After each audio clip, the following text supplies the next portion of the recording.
Ndi nthawi ya nkhani kuchokera kuno ku MBC ndipo mawa uno muli ndine Simeon Boyce poyamba nayi mitu yake. Mafuta a galimoto a petro ndi diesel oposa malita 3,500,000 afika mdziko muno kudzera ku chipata cha Songwe mboma la Karonga. Mwini wake wa kampani ya Master Security Services Alfred Kangata akuyembekezeka kukaonekera ku koti pa mlandu oganizira kuti amachita business pogwiritsa ntchito mapepala a chinyengo.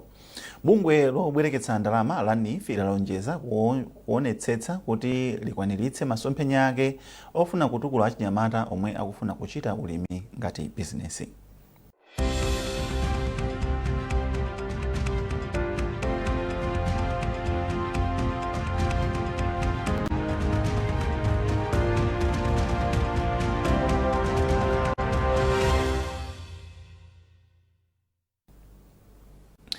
Mafuta a galimoto a petro ndi diesel oposa malita 3,500,000 afika mdziko muno. Mafuta awa ndi gawo loyamba lobweretsa mafuta okwana malita 51 million omwe boma linagula mdziko la United Arab Emirates. Galimoto zazikulu zonyamula mafuta awa zikufika mdziko muno kuchokera ku doko la Tanga mdziko la Tanzania kudzera ku chipata cha Songwe ku Karonga. Poyankhula ku Songwe komwe nduna na zamphamvu za magetsi a Ibrahim Matola inakaona kufika kwa mafuta awa inati izi ndizotsatira za ulendo omwe mtsogoleri wa dziko lino Dr. Lazarus Chakwera anali nawo ku United Arab Emirates posachedwapa. Chisomo Manda ali ku Songwe mboma la Karonga ndipo akufotokoza zambiri. Nkhani imene amalawi ambiri akhala akuyembekezera. Mafuta okwana 51 million liters ayamba kulowa mdziko muno.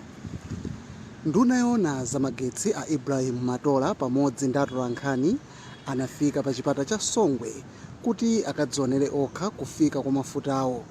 Pamene timafikapo ndi kuti mathankala okwana 90 onyamula mafuta iliyonse 35,000 liters akulowa mdziko muno. Kufika kwa ndunayo pa chipata cha Songwe kunalinso kufuna kukazionera okha kuti pasakhale zotsamwitsa pamene mafuta ochuluka akhala akulowa mdziko muno. Ndipo ndunayi inapempha kuti pamene mathankala ena afika kale mdziko muno omwe ali ndi galimoto za mtunduwu afike kuboma kuti athandizire ntchito yonyamula mafutawo mdziko la Tanzania. Pafundoyi iwo adati pakufunika galimoto zonyamula mafuta zoposa 1,500. Pakali pano mu tsiku la lero mathankala onyamula mafuta okwana 101 ndomwe akuyembekezeka kulowa mdziko muno. Chisomo Manda, MBC News, Songwe, Karonga. Kazembe wa dziko la Morocco kuno ku Malawi Abdelkader Naji wayamikira bungwe la Corps Africa pothandiza kuwapatsa achinyamata maluso komanso kuwaphunzitsa utsogoleri kuti athe kutukula madera awo. Iwo amayankhula izi ku Lilongwe pomwe dziko la Morocco limakumbukira tsiku lomwe dzikolo lidapereka ndondomeko za mmene likhalire lodzilamulira ku dziko la France. Zambiri mu ripoti la Sheila Kasambiza. Bungwe la Corps Africa lomwe lidayambitsa ndi boma la Morocco cholinga chake ndi kuthandiza achinyamata ndi maluso komanso utsogoleri. Bungwe lakhala likuthandiza madera osiyanasiyana popereka chitukuko. M'mawu ake, kazembe wa dziko la Morocco kuno ku Malawi Abdelkader Naji ati achinyamata ali ndi kuthekera kotukula dziko lino kudzera mu ntchito ngati za Corps Africa zomwe zathandizira kubweretsa chitukuko zosiyanasiyana monga mijigo, zipatala mwa zina. Ben Wandawanda omwe ali mlangizi wa president mdziko lino ati ubale wa Malawi ndi Morocco kuoneka poyera pomwe bungwe la Corps Africa likuchita ntchito zake kuno ku Malawi zomwe ati zathandizira kubweretsa zitukuko m'madera ovutika kufikira komanso kuwapatsa anthu zomwe iwo eni akuzifuna. Iwo ati izi zikulimbikitsa anthu kutengapo mbali komanso kukhala ndi umwini pa ntchitozo. Bungwe ngati la Corps Africa ndiko kuti kumathandiza kupanga ntchito za chitukuko m'midzi ndi madera okuti mwina ndakutali kuchokera mtawuni. Komano momwe amagwirira ntchitoyi ndimo kuti amagwira ntchito ndi atsogoleri a m'midzimo poona chofunika. For example, mwina mjigo waonongeka, amagwira limodzi ndi anthu umenemo kupeza chithandizo mwina kwa anthu ena okomera mtima kuti mwina akuthekera angothandiza mwina ndalama zogula mwina ma spare parts mwina akonza mjigoji. Mwina amathanso kukonza maklasi, mwina mawindo asweka olo mwina denga likuchucha, kukonza zimenezo muzipatala, mwina kukonza pansi mawindo za chonchoncho. So kufunikira kwake ndiko kuti ndi bungwe lokuthandiza kukonza zinthu zomwe anthu m'madera amidzi amatenga mbali pokonza zinthuzo chifukwa zoti akudziwa kuti zinthuzo ndizothandiza iwo omwe. Chiyambireni ntchito za bungwe la Core Africa lathandiza madera osiyanasiyana m'mayiko a mu Africa ndi ntchito monga kumanga mijigo, zipatala, sukulu komanso milatho. Sheila Kasambisa, MBC Lilongwe. Mwini wake wa kampani ya Master Security Services Alfred Gangata omwe anawamanga akuyembekezeka kukaonekera ku khoti pa mlandu oganizira kuti amachita bizinesi pogwiritsa ntchito mapepala achinyengo. Izi ndi malingana ndi chikalata chomwe wasaina ndi mkulu wa bungwe la MRA Wilma Chalulu. Gangata awazenga mlandu ogwiritsa ntchito ma certificate ya zamalonda ya chinyengo. Bungwe lobwerekesa ndalama la NIF lalonjeza kuti liwonetsetsa kuti masomphenya ake ofuna kutukula achinyamata omwe akufuna kuchita ulimi ngati bizinesi akwaniritsidwe. Mkulu wa bungweli Hafrem Jetseni anena izi boma la Lilongwe pamene amagawa fetereza wa ngongole. Iwo ati ndi okondwa kuona kuti achinyamata ambiri atenga nawo ngongolezi. Jetseni ati ngofunika kuti achinyamata azindikire kufunika kwa ulimi ndipo boma lili ndi masomphenya otukula achinyamatawa kudzera mu ulimi. Yamikani Makanga wadzandiza mbiri mu ripoti ili.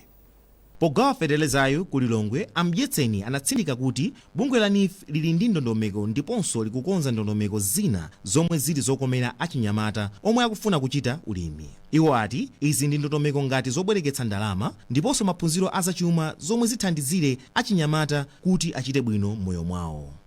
Mfundo za NIF zoyendetsera NIF zimanena kuti opindula kungongoleza NIF 75% azikhala azimayi ndi achinyamata, ndiye kuti 25% ndi azibambo. Ndiye moti awa ni masomphenya athu amene tili nawo. Ndichokondwetsa kwambiri chonena kuti president akhala kunena kuti mavuto azachuma dziko lino akufunika kuti amalawi eni ake ndi amene atenge gawo lalikulu powathetsa. Ndiye mukhoza kuona kuti azimayi ndi achinyamata ndiye gawo lalikulu la dziko lino. Motero kuti ababa tikanyamata ndi azimayi akamabwera mwaunyichi chonchi kudzatenga fetereza ku NIF, ifeyo tuona kuti masomphenya a NIF komanso masomphenya aboma akukwaniritsidwa. Chifukwa simungakambe zothetsa umphawi mdziko muno osayikapo anyamata ndi azimayi, chifukwa amenewo ndi amene amamva kwambiri ululu wa umphawi. Mmodzi mwa achinyamata omwe alandira nawo fetereza wa ngongoleyu adiniwe Grace Gopani omwe ali ndi munda wa mayekala 25 mudzi mwa Mwatibu ku Lilongwe ati ngongole ya feterezayi iwatukula kufikira pomwe iwo ngati wachinyamata akufuna. Achinyamata ambiri tikachoka ku sukulu tenza mangokhala kupinda manja ayi kudikira ntchito. Ndakhalamo mu ntchito koma sikuti munthu ungakwanise zofuna zako zonse ndi ntchito yokha. Komano ukapita ku ulimi masiku ano ndi business. Ngati boma lathu limatilimbikisira ku Vision 2063 ija kunena kuti tikhalebe otenga ulimi ngati business. Ndiye apapa ndaona kuti anifi wanditukula ndikafikira chilinganizo chimenecho chotenga ulimi ngati chani ngati business. Moti achinyamata olo ma graduates ambiri samangoziyang'anira pasi pepa lija ndi pepa lachabe, koma kumunda munthu mapeza kuphindu ndithu ntchito imatakuta, koma kumunda kuchoma khawiri wazipezera maziko a moyo wako. Abungwe la NIF akuti ali ndi ndondomeko zambiri zomwe cholinga chake ndi kutukula achinyamata pa ulimi, ndipo ndondomeko yogawa zipangizo za ulimi za ngongole yomwe ikuchitikayi ikuthandiza masomphenyawa. Yamikani Makanga, MBC Lilongwe. Adindo ndi akatswiri oona zamaphunziro mdziko muno ati ali ndi chikhulupiriro choti lamulo latsopano loona zotukula komanso kuyendetsa ntchito za sukulu za ukachenjede lithandiza kuti sukuluzi zikhale zodalirika pa dziko lonse. Izi azinena pa msonkhano ovomereza mfundo zomwe aziyika mu biro yatsopano yokonza lamulo loyendetsera sukulu za ukachenjede. Austin Fukula andi ripoti. biluyi anayikonza mu chaka cha 2017 ndipo mbali zonse zokhudzidwa zakhala zikupereka maganizo ake. Mwazina, bilu ya maphunziro ya ukachenjedeyi akuti ithandiza kuti sukulu zaboma komanso zomwe sizaboma zizipereka maphunziro apamwamba. Mwazina akuti ithandizanso kulimbikitsa ulamuliro wabwino, kufananisa mulingo wa maphunziro msukuluzo komanso kuthana ndi sukulu za ukachenjede zomwe zimanamizira kuti zikupereka maphunziro a ukachenjede. Katswiri oyankhula pa nkhani za maphunziro yemwenso ndi wapampando wa bungwe la Civil Society Education Coalition Alimbani Nsapato wati biluyi ikakhala lamulo ndiye kuti ntchito za maphunziro mdziko muno zikwera. Pali ma university amene ali osavomerezeka, amalawi ambiri akhala kupita ku ma university amene wawa ndikumatenga mwina ma degree omwe ndi osavomerezeka. Ndiye lamulo limeneli lithandiza kuti lichose mavuto onse amene analipo kuti sopano ma university omwe akhale mdziko lino akhale ovomerezeka ndipo amalawi ambiri akhale ndi ma qualification oyenerera. Naye wachiwiri kwa chancellor wa sukulu ya ukachenjede ya Mzuzu, Profesa Wause Singini, wati lamulo loyendetsa sukulu za ukachenjede mdziko muno lomwe akambirana lisintha sukulu za boma komanso zomwe sizaboma kuti zizisula ophunzira omwe akatsiriza maphunziro adzikhala ndi ukadaulo weniweni. Metakhala tikupangira ntchito zathu ngati ma university aboma iliyonse yakhala kupanga molingana ndi lamulo lake, so ma standards anali osiyana-siyana. So bilu iyi kuti thandize kuti bweresa tonse pamodzi kuti tonse tipange ntchito yonse tonse limodzi ndi under one umbrella kuti akanena kuti chiyende chonchi tonse tiyende munjira imeneyo. Mulembi munduna wa za maphunziro Amangani Chilala Katundu ati ali ndi chikhulupiriro kuti aphungu akakambirana biluyi pomwe akayamba kukumana mwezi wa Februwale chaka chino. Akatundu ati kusowa kwa lamulo ndi kumene kwabweretsa sukulu za ukachenjede zabodza zomwe zimanamizira kuti zikupereka maphunziro apamwamba. Manena kuti anche tikufunika kuti pano tiapatse mphamvu, akhale ndi mano oti akhoza kuluma ndi kupana munthu amene akunamizira zimenezi. Komanso mu bilu imeneyi tikunena kuti anthu asamangodzitchula kuti ine ndili ndi degree, ine ndine dokotala pamene sanapitire ku sukulu. Zimene tikunena kuti malamulo apano athandiza kuti pasapezeke munthu wobweretsa chinyengo mu nkhani za maphunziro. Pamene adindo komanso akatswiri ona za maphunziro agwirizana ndi mfundo za biluyi, ndiye kuti ipita ku nduna wa za malamulo kuti akayiunike isanapite ku nyumba ya malamulo kuti akakambirane zoti ikhale lamulo. Austin Fukula, MBC, Doha.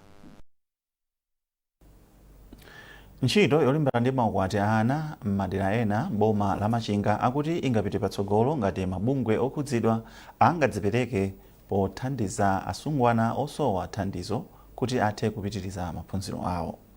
Malinga ndi adindo osiyanasiyana m'madera a mfumu yaikulu Mlomba komanso Mizinga, kusowa kwa thandizo loti asungwana omwe awachotsa maukwati apitirizire maphunziro kukubwezeretsa mbuyo ntchito yomwe adindowa anayamba yolimbana ndi maukwati a ana. Owen Mavula ali ndi ripoti. Kwa zaka zingapo zapitazo, adindo okhala m'madera a mafumu akuluakulu Mlomba komanso Mizinga boma la Machinga akhala akugwira ntchito yolimbikitsa kuthetsa maukwati a ana pofuna kuti atsikana omwe akupezeka m'maukwatiwa azipita ku sukulu kukapitiriza maphunziro awo. Kudzera m'magulu osiyanasiyana monga amafumu komanso magulu amayi, adindowa anakhazikitsa malamulo apadera opereka chilango kwa omwe akupezeka akulekerera mchitidwe wa maukwati a ana m'madera mwawo.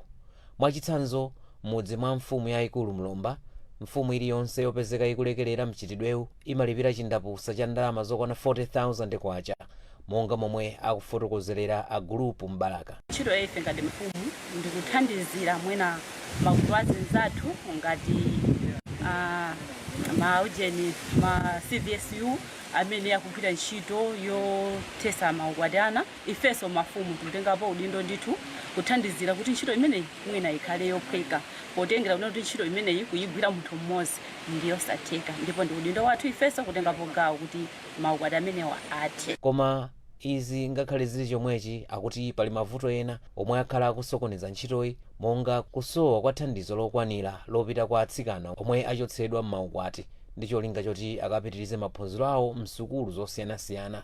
Agulupu akalilonso am'mudzi mwa mfumu yayikulu Mizinga akuti mavutowa ndiwo akubwezeretsa mbuyo ntchito yothana ndi maukwati ana. Mavuto amene tikukomana nawo ndiwoti ana chete kabwezera ku sukulu akapitako kukupezeka kuti akumabweranso ndi vuto la thandizo. Kwa ena monga school fees sangati kulipira mwa iwo okha malingana ndi mmene makolo awo alili. Ndiye vuto limenelo ndi limene tikukomana nalo kuti ifenso nafa chifola tilipire sukulu tikungokwalisa mwina makope ndi uniform baza zing'ono fees kulepereka tikapitanso kwa dandaula kwa andale mwina angoti tikuthandiza nosathandiza. Ndiye makolo aja amabweranso kwa ife kunena kuti achifolamu munatesa banja la mwana wanga ndiye wapita ku sukulu lero liwe mwana wanga uja sukulu akumpirikisa chifukwa alibe ucholipira. Malingana ndi mafumuwa, asungwana ochepa ndi omwe amafikiridwa ndi thandizo kudzera ku ndalama zomwe adindo amasonkha zomwe ndi zosakwanira kwenikweni. Mmodzi mwa atetezi a ana mbomali a Vincent Matiki akuti pamene ntchito yoteteza ana ikuyenda bwino ndi kofunika kuti magulu okhudzidwa alowererepo kuthandizira kuti ntchitoyi ikhale yopambana. Mavuto akuluakulu amene tikumakumana nawo kunoko pa nkhani yothetsa maukwati ana, choyambirira mwina ndi kunyozedwa. Pa nthawi yomwe mwina ukuthetsa maukwati ana aja kukumakhala kuti kuli minyozo yosiyanasiyana kuchokera kwa makolo. Komanso nkhani ina yayikulu yomwe ikumakhalapo mwina ndi umphawi. Umphawi ndi mavuto enanso amene akupangisa kuti mwina kapena kunoko kwa senior chief ya Mlomba apangise kuti ana azichoka m'manja mwina kumapita kumakakwatiwa. Chifukwa chonena kuti mwina zosowekera zawo za siku ndi siku kuchokera kumanja omwe uchokera iwo zimakhala zovuta.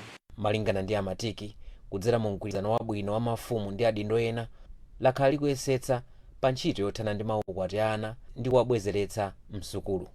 Owen Mavula, MBC Mangochi.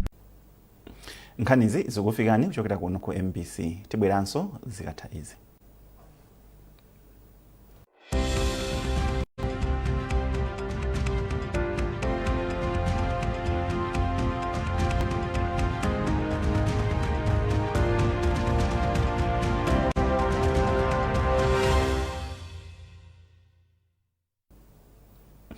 Mafuta galimoto a petrol ndi diesel oposa malita 3 million afika mdziko muno kudzera pa chipata cha Songwe boma la Karonga.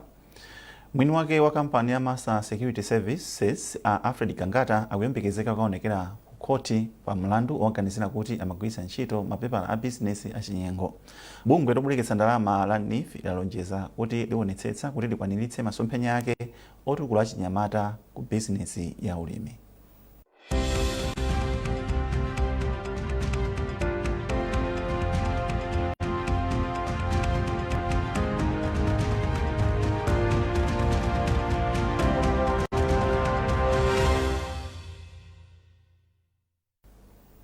Tikupitira ndi nkhani zathu. Komiti ya nyumba ya malamulo yoona zachitengedwe yati ndiyokhumudwa ndi ganizo la khonsolo ya mzinda wa Lilongwe povomereza kuti ena amange nyumba pafupi ndi mtsinje wa Lilongwe. Mchaka cha 2016 khonsolo ya mzindawu akuti inavomereza anthu ena kumanga maofesi komanso malo ogona pamalo a mphepete mwa mtsinje wa mzindawu.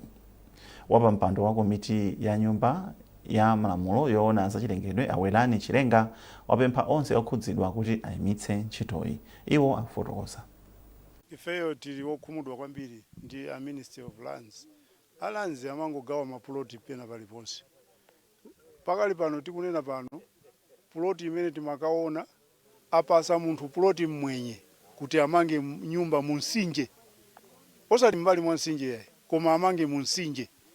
Ndiye ife zimenezo sitikugwirizana nazo ndipo sitizalola chifukwa malamulo saku ife ntchito yathu ndiyo panga malamulo.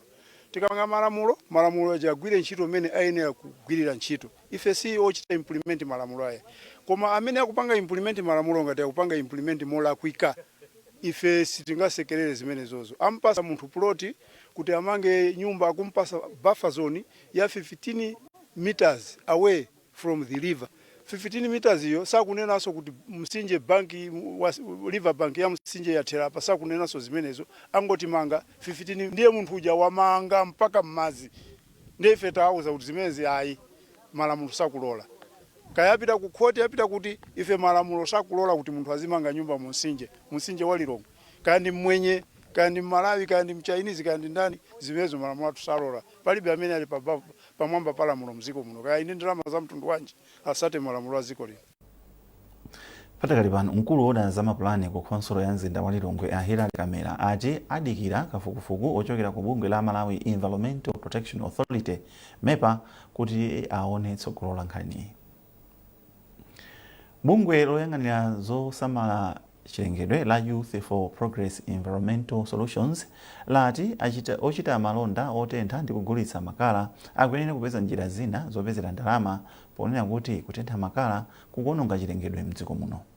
Mkulu wa bungweli Musaiwale Mwale wanena izi ku Lilongwe pomwe amakhazikitsa ntchito yodzala mitengo ya bungweli ya chaka chino. Paul Muloka ali ndi nkhani yonse.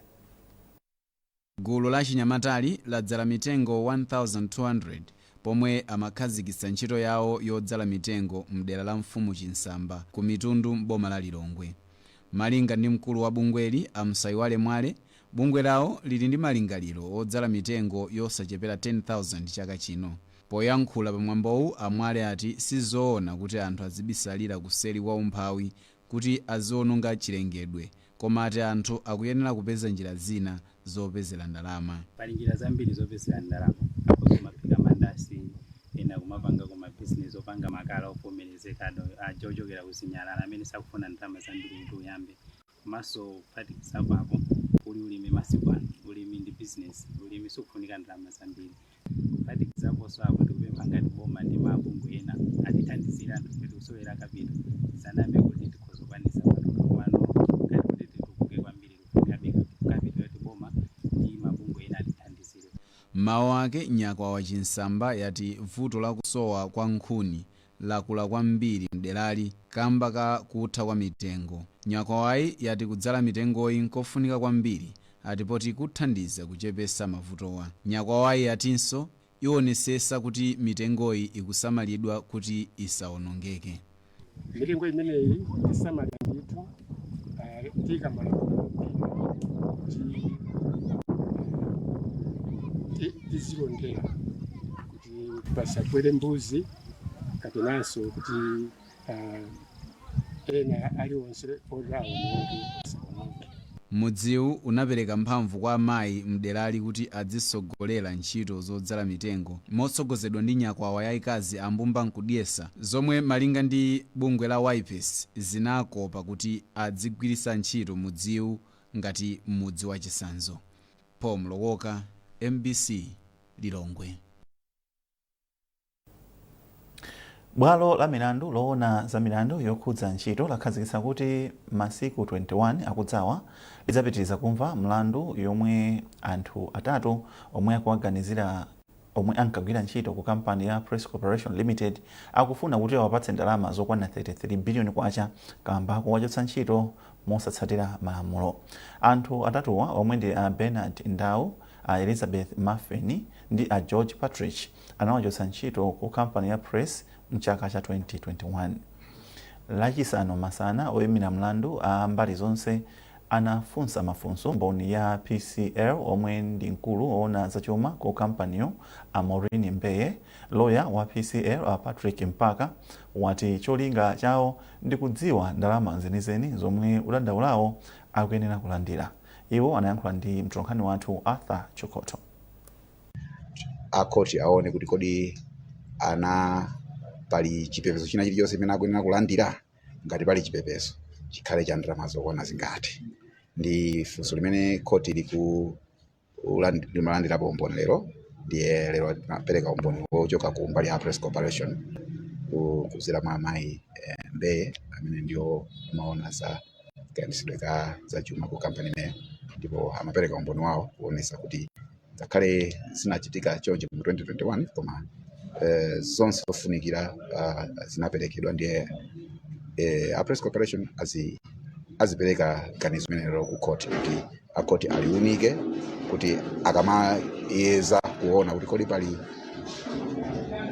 injury ina iliyonse imene yachitika inde zimalakika motere, koma nanga apapa pali chipepeso china chimene chitaonjezeredwe kupatula ndalama imene analandira. So I think ifunso imene ndimene akhoti aziyang'ana kwambiri tikamapita msogolomo. Ndipo woyimira odandaula a John Suzi Banda ati kwambiri akuunika pakhalidwe lomwe kampaniyo linachita kwa odandaulawo. Of course tinadzapita sombali zina komabe zonse zimakhala pa momwe anthu anachotsedwera ntchito komanso ndi zina zinazachitika kwa anthu amene wawa chichokere ntchito. Chimene timangofotokoza ndichoti mu chigamulo cha khoti chaso inakamba kale kuti ndalama imene anapatsidwa mayi Mafeni imene ya Press Corporation apanga claim kuti abwezere ndi ndalama yoti a Press Corporation analipira okha sotali Mafeni anadzilipira okha. Nkhani yayikulu inali imene yoyo tingotero tipereke samali kuti sapereke mwina zina ndi zina tambolowa mkati za kukhoti tingosirapo. Osewera mpira wa miyendo akale mdziko muno tsopano azitha kulandira thandizo la chipatala lapamwamba mosavuta potsatira mgwirizano omwe bungwe loyang'anira osewera lachita ndi kampani ya MediHealth. Mgwirizanowu ausayinira mu mzinda wa Lilongwe pomwe mbali ziwirizi zatsindika kutukula miyoyo ya akatswiri akalewa. Zambiri mu ripoti ili la mtolankhani wathu Foster Maulidi. Bungwe la osewera akalewa linalimbikitsa ntchitoyi pomwe lidakonza masewero apakati pa osewera akale a timu ya dziko lino ndi Zambia, ndipo kampani ya MediHealth ndiyo yalowa mu mgwirizano ndi bungweli pomwe idzipereka thandizo lonse la chipatala. Wapampando wa bungwe la osewera akalewa Jim Kaluwa wati mgwirizanowu ndi wopindula kwambiri ndipo wapempha makampani ndi anthu ena akufuna kwabwino kuthandiza magawo osiyanasiyana.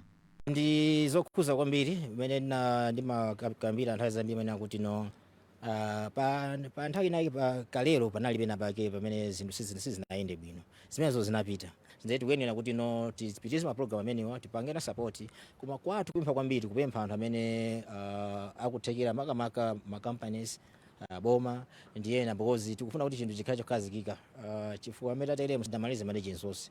Mkulu wa zamalonda ku kampani ya MediHealth Maya Kafwamba wati aonetsetsa kuti osewerawa asamakhale ndi nkhawa pa nkhani za thandizo la chipatala komanso pomwe agwedwa zovuta. Choyamba tawapasa danga lakuti atha kupita ku chipatala zipatala zikuluzikulu mdziko muno komanso akapita ku chipatalako asakhale ndi stress kapena kudankha kuti alipire ndalama ina because scheme imene tapasa ndiyoti yupanga cover ikuwapasa 100% pa mabilo amene atalituluke ku chipatalako. Kuphatikiza apo tapasaso chipepeso akatisiya ndikuti ndalama imene ndi 850,000. Mgwirizanowu wasangalatsa kwambiri unduna wa zammasewero omwe wati ndi wodzipereka pa ntchito yokweza umoyo wa osewera akalewa. Mkulu oona chitukuko cha masewero mu undunawu a Jameson Ndalama wati mabungwe ena atengerepo phunziro pa ntchitoyi. Cholinga cha boma kuti onse osewera ngakhale oyendetsa za masewero akhale otetezeka kumbali ya umoyo ngakathupi lawo.